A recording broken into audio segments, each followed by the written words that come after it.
अश्रू फुलेच्या जागी वाहू चला चला रे त्या चैत्यभूमीवरती जाऊ चला चला रे त्या चैत्यभूमीवरती जाऊ चला चला रे।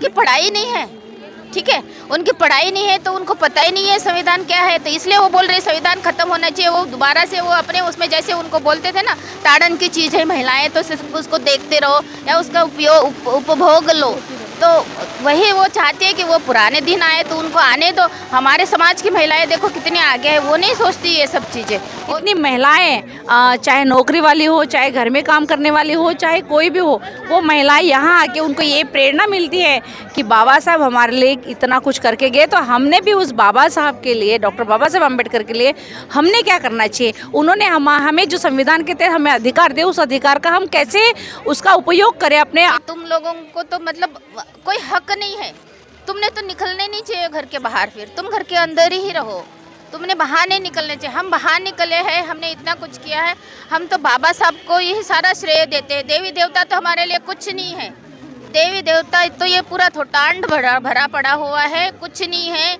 और ये जो 4 वर्ण वाले, जो सबसे ऊपर वर्ण वाला जो बोलता है, उन्होंने ये फैलाया हुआ एक मिथ्य है और कुछ नहीं है। वो तो सब छोड़ना चाहिए। अब उन लेडीज़ ने तो घर के बाहर भी नहीं निकलना चाहिए और ये सब कुछ करना भी नहीं चाहिए कि हाँ भाई हम ना अच्छे कपड़े पहनना चाहिए, जैसे पहले थे वैसे ही रहना चाहिए। उन्होंने मानते हैं, हमारे घर में कोई देवी देवता नहीं, हम किसी देवी देवता को नहीं मानते। तो हिंदू धर्म को जब मानते थे और आज जब बौद्ध धर्म को मानते, तो दोनों में कितना बड़ा परिवर्तन आया उस समय की लाइफ और आज की? बहुत बड़ा परिवर्तन है, क्योंकि वो हिंदू धर्म में पूजा पाठ ये सब कुछ नहीं हो, आज का हम वो सब कुछ छोड़ दिया। तो लेकिन लोग तो कहते हैं पूजा पाठ करने से मन को शांति मिलती है। जिनको मिलती होगी वो करते होंगे, पर हमें तो बुद्धिस्ट का जो बौद्ध धर्म से जो प्रेयर करो, तो आपको देखो, आप भी अगर करोगे तो आपको भी फील होगा कि इसमें और इसमें क्या फर्क है।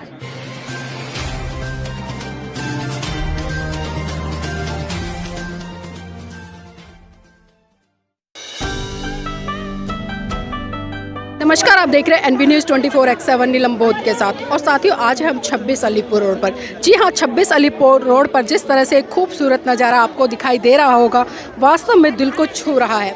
और साथियों, आज 26 अलीपुर आने का जो उद्देश्य है वो ये है कि आज परम पूज्य बाबा साहब का परिनिर्वाण दिवस है और देश के कोने कोने से चलकर यहाँ पर लोग पहुँचे हैं। तो आइए उन्हीं से जुड़ने का प्रयास करेंगे, क्योंकि यहाँ पर बहुत सारी महिलाएँ हैं, महिलाओं से ही जानने का प्रयास करेंगे कि आज बाबा साहब के परिनिर्वाण दिवस पर वो क्या संकल्प लेकर जाएंगी, जिससे कि वो अपने भविष्य में आगे बढ़ सके और अपने भविष्य को एक उज्जवल दिशा दे सके। आपका नाम क्या है? मैं सुजाता नंदेश्वर, जय भीम नमो बुद्धाय। मैं हूँ वैसे महाराष्ट्र से, लेकिन हम लोग 30 साल हो गए, हम दिल्ली में अभी स्थित है। सुजाता जी, जिस तरह से आज देख रहे हैं कि देश के कोने कोने से लोग आए हैं और कहीं ना कहीं बाबा साहब के प्रति एक उनके अंदर आदर, सत्कार, सम्मान की भावना है, तो महिला होने के नाते आप किस तरह से देखते हैं? महिला होने के नाते आज मुझे यहाँ ये प्रतीत हो रहा है कि बाबा साहब ने जो संविधान के तहत हमें जो अधिकार दिए हैं, उस अधिकार को हम लोग आज देखने आए कि सच में बाबा साहब ने कहाँ बैठ के लिखा था और यही बैठ के उन्होंने संविधान लिखा था और यहीं से उनका देहांत भी हुआ है। तो ये जगह हमारे लिए इतनी पवित्र है और इतनी दुखद भी है कि, और पवित्र इसलिए कि हमें इसमें अधिकार मिले। दुखद है कि बाबा साहब का इस दिन महान परिनिर्वाण हुआ था। ये जगह हम लोगों के एक प्रेरणा स्थल है। यहाँ से हमें प्रेरणा मिलती कि जो संविधान का जो यहाँ पे एक जो ढांचा बनाया गया है, उसको लगता है कि सच में ये बहुत बड़ी एक क्रांति है। हम देखते हैं कि संविधान को कोई कहता है कि संविधान बंद होगा, ये होगा, लेकिन ये सब हो नहीं सकता। और वो संविधान का प्रतीक देश देश में जागरूक है और वो जागृति का यहाँ पे आज आपको एक परिचय मिलेगा। इतनी महिलाएं, चाहे नौकरी वाली हो, चाहे घर में काम करने वाली हो, चाहे कोई भी हो, वो महिलाएं यहाँ आके उनको ये प्रेरणा मिलती है कि बाबा साहब हमारे लिए इतना कुछ करके गए, तो हमने भी उस बाबा साहब के लिए, डॉक्टर बाबा साहब अम्बेडकर के लिए हमने क्या करना चाहिए। उन्होंने हमें जो संविधान के तहत हमें अधिकार दे, उस अधिकार का हम कैसे उसका उपयोग करें अपने आजीवन में। अगर हमारे साथ कुछ अन्याय होता है, कुछ ये होता, तो उस अन्याय के प्रति हम लड़े कैसे। और उन्होंने जो हमें इतनी सारी फैसिलिटीज़ दी है, उस फैसिलिटी का आज तक हम लोग उसके कृतज्ञ हैं कि हम कितनी भी ज़िंदगी भी जिएंगे तो भी उनके ये फेर नहीं सकते हम लोग, या उनके जितने भी जिन्होंने हमारे पर उपकार किए। तो यहाँ से मैं सारी महिलाओं को यही कहने का मतलब करती हूँ कि हर साल आप आइए, हर साल यहाँ पे ज़्यादा से ज़्यादा संख्या में इस बार बहुत सारी महिलाएं आई हैं। हमारा एक महिला ग्रुप है, एक हमारा सिद्धार्थ वेलफेयर सेंटर है, उसके सिद्धार्थ वेलफेयर सेंटर के थ्रू हम लोग आए हैं यहाँ पे, तो वो उसकी सारी महिलाएं हैं आज यहाँ पे एकत्रित हुए हैं। और ये कुछ रमाई जागृति मंच की भी महिलाएं हैं। बिल्कुल, तो वो सब हम इन महिलाओं से ही जुड़ने का प्रयास करें और जिस तरह से महिलाएं यहाँ पर गुनगुना रही हैं तो उनसे ही जानने का प्रयास करूंगी कि आखिर वो क्या गुनगुना रही है आज बाबा साहब के परिनिर्वाण दिवस पर। आपका नाम क्या है? मेरा नाम छाया नरवाड़े। अभी आप लोग ग्रुप में कुछ गुनगुना रहे थे, तो मैं चाहूंगी कि हमारे दर्शकों के लिए वो चीज़ गुनगुनाए ताकि उनको भी पता चले कि आप आज किस तरीके से बाबा साहब का परिनिर्वाण दिवस मना रहे हैं। एक साथ मराठी में गाएंगे। हाँ, हिंदी मराठी में चलिए। डिसेंबर 56 साली, 6 डिसेंबर 56 साली वेळ अशी ती हेरली, दृष्ट काळाने भीमरायाची प्राण ज्योत ती चोरली, दृष्ट काळाने भीमरायांची प्राण ज्योत ती चोरली, बुद्धं शरणं गच्छामि शरणं गच्छामि। तो देखिए जिस तरह से मराठी में आज बाबा साहब के लिए इन महिलाओं ने गीत गुनगुनाया, तो इन्हीं से जानना चाहूँगी इसका हिंदी रूपांतरण क्या है? हिंदी रूपांतर इसका हिंदी रूपांतर ऐसा है कि 6 दिसंबर 1956 में हमारे बाबा साहब की जो प्राण ज्योत है वो लुप्त हो गई है, और दुष्ट काल जो मीन्स वो जो काल था वो बहुत ख़राब था कि हमारे बाबा साहब को वो चुरा के लेके गया। जी, 1956 में जिस तरह से परम पूज्य बाबा साहब ने बौद्ध धर्म की दीक्षा ली, तो जानना चाहूंगी आज आप अपने आप को कहाँ पाते हैं? आज भी हिंदू धर्म में है या आप बौद्ध बन गए? नहीं, हम लोग सब बुद्ध बन गए हैं। हम हिंदू धर्म में नहीं पाते, हम उनके कोई भी त्यौहार नहीं करते।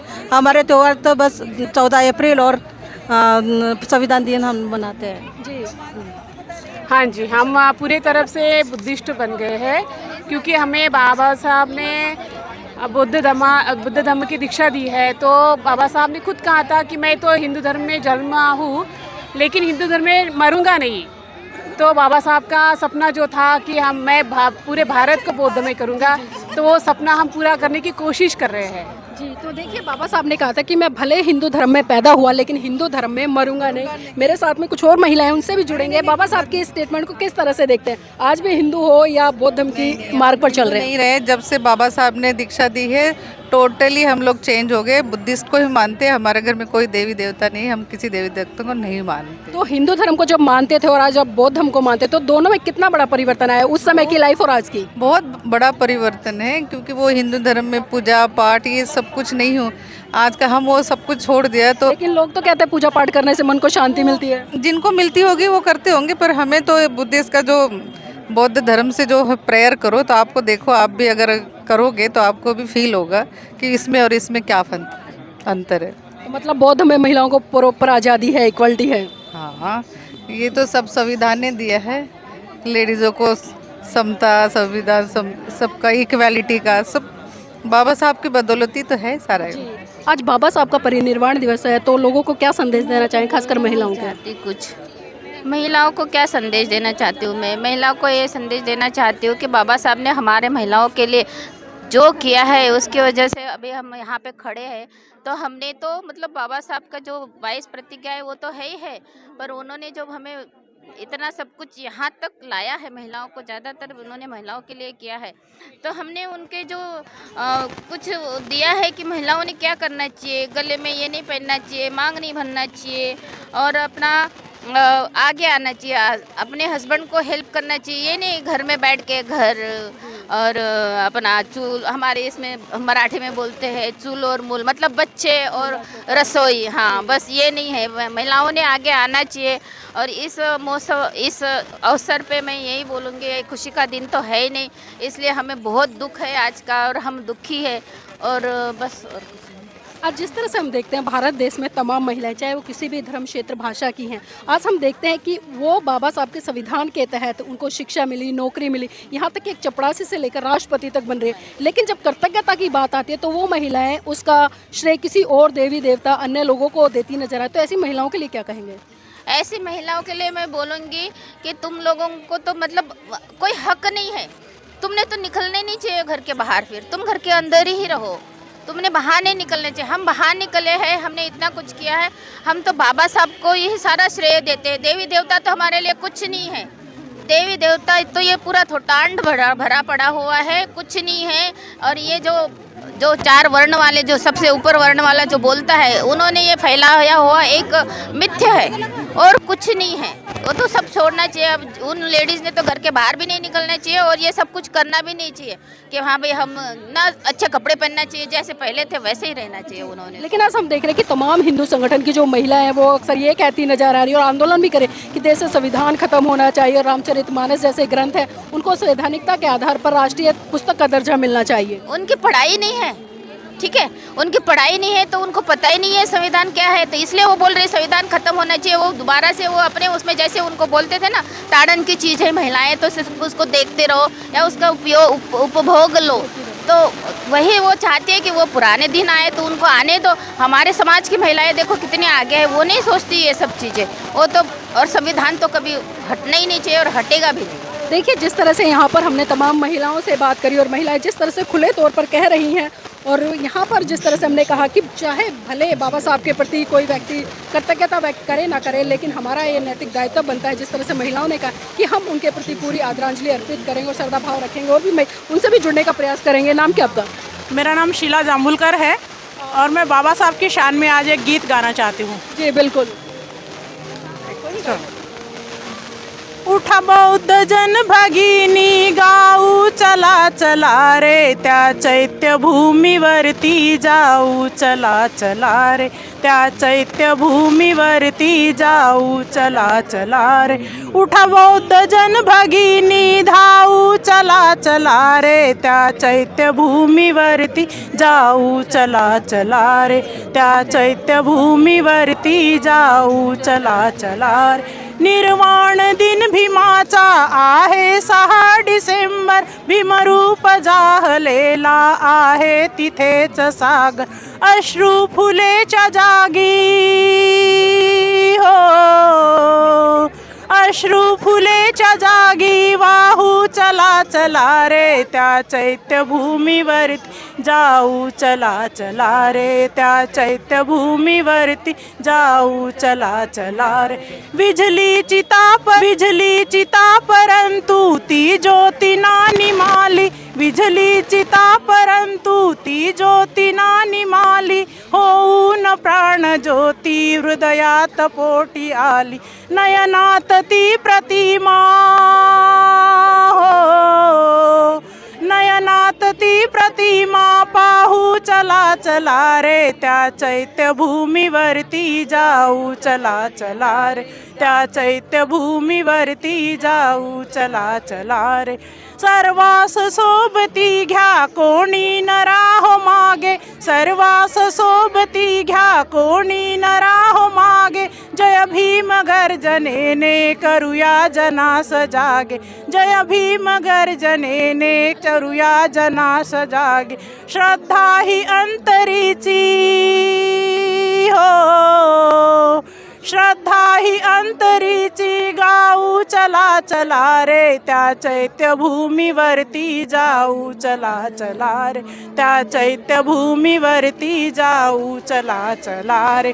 जय भीम, नमो बुद्धाय। तो देखिए यहाँ पर जिस तरह से मराठी में गाना गाया है, चैत्य भूमि से जोड़ कर लाया, तो स्वाभाविक सी बात है कहीं ना कहीं परम पूज्य बाबा साहब को पूरी तरह से समर्पित गीत है। और आज जिस तरह से मैंने बताया कि बाबा साहब को आदरांजलि देने के लिए देश के कोने कोने से यहाँ पर लोग आए हैं, तो उम्मीद करते हैं कि आज जिस तरह से बाबा साहब को आदरांजलि दे रहे हैं उसी तरह से बाबा साहब के विचारों को, सिद्धांतों को भी आगे बढ़ाएं, अन्यथा तो इस तरह के जो परिनिर्वाण दिवस पर हम लोग आदरांजलि अर्पित करते हैं वो बेकार ही जाएंगे।